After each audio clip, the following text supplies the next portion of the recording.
Alors David, effectivement, j'ai changé le prénom aussi, bien évidemment. Et David, en fait, il vient me voir parce qu'il a des maux de ventre. Il a des maux de ventre depuis des années. Il est allé voir en tout, je crois, 3 gastro-entérologues qui ont fait leur travail. Voilà, ils ont fait leur travail. Il a eu des coloscopies, des fibroscopies, des échographies. Ils ont fait leur travail. Mais, effectivement, il n'y avait rien. Parce que les organes en eux-mêmes fonctionnent. Il n'avait pas de polype, il n'avait rien, quoi. Mais il se plaignait tout le temps. Alors, le drame de David, c'est qu'on lui a dit « Vous n'avez rien. » Vous n'avez rien.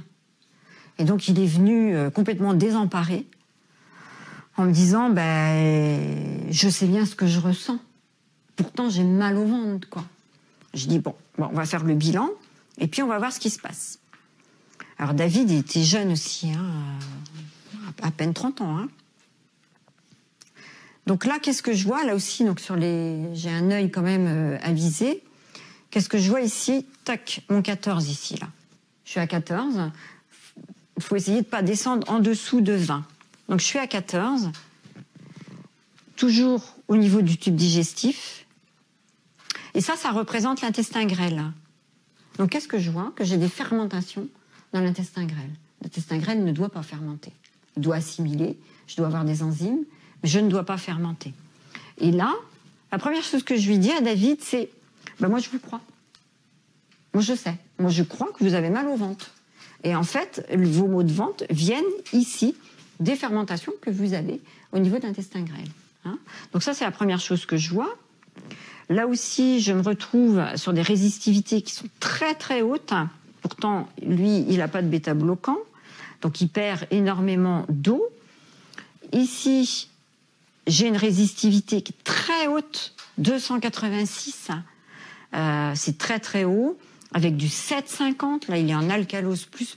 Enfin, il a un bilan qui est, pour son âge, qui est complètement décalé.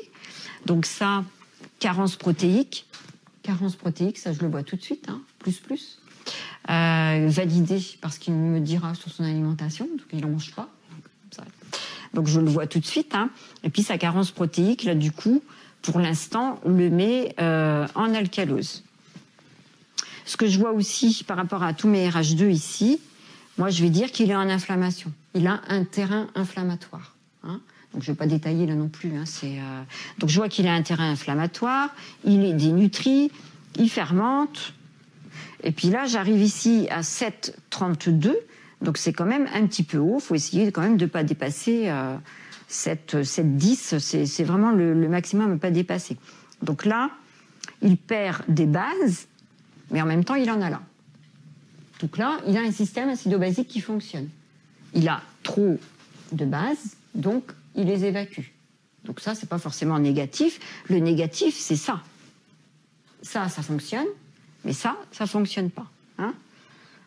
Qu'est-ce que je vais faire avec David? Déjà, je vais lui demander comment il mange. Donc déjà, je le rassure, parce que je dis, mais moi, je vous crois, que vous ayez mal au ventre, je vous crois. Voilà, parce que je le vois. Et donc là, je peux t'assurer, Martin, que ça fait énormément de bien à un patient quand un thérapeute dit « je vous crois ». Parce qu'ils sont passés de cabinet en cabinet, où on dit « j'ai fait tous les examens possibles et imaginables et vous n'avez rien ». Donc c'est terrible quand on a des symptômes. Donc avec David, je lui ai demandé ce qu'il mange. Essentiellement des féculents.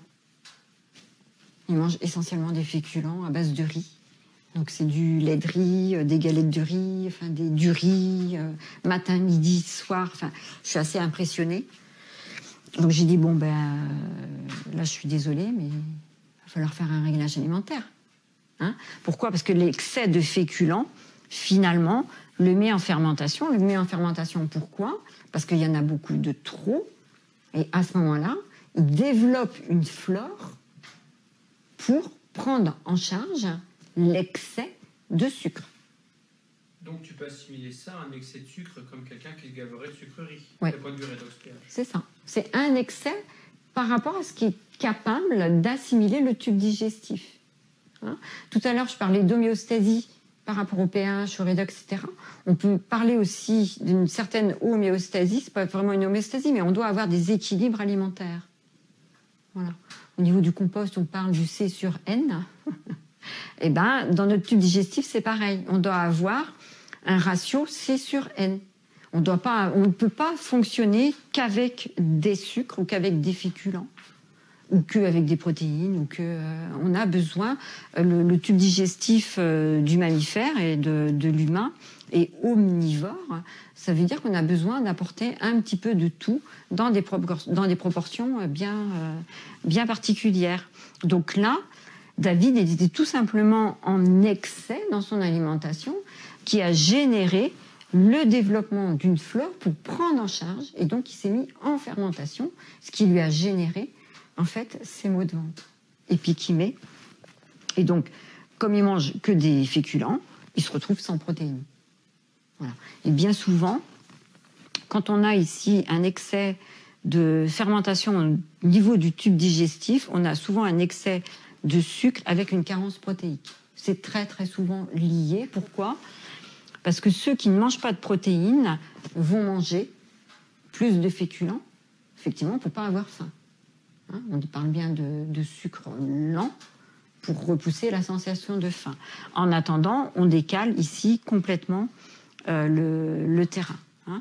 Donc en fait, David, lui, se trouve sur un terrain qui va être alcalin, réduit, et donc qui va être favorable au développement bactérien. Donc lui, il peut développer des staphylocoques, des streptocoques. Il a le terrain qu'il faut si on ne modifie pas en fait tout ça. Alors, ces deux exemples pour montrer à chaque fois, quand même, on a une problématique digestive. C'est-à-dire que le terrain est bien lié à ce qu'on mange. Donc il faut une alimentation que je dis physiologique pour pouvoir maintenir le terrain. Quand on n'a pas une alimentation physiologique, ici, l'organisme va faire tout ce qu'il peut pour maintenir son homéostasie. S'il reçoit sans arrêt des bases ou des acides, il va se prendre dans ces nutriments pour essayer de réguler. Mais à chaque fois, ça nécessite effectivement des pompes. Hein. Et ça, on le voit très bien au niveau des plantes, parce qu'il se passe exactement la même chose.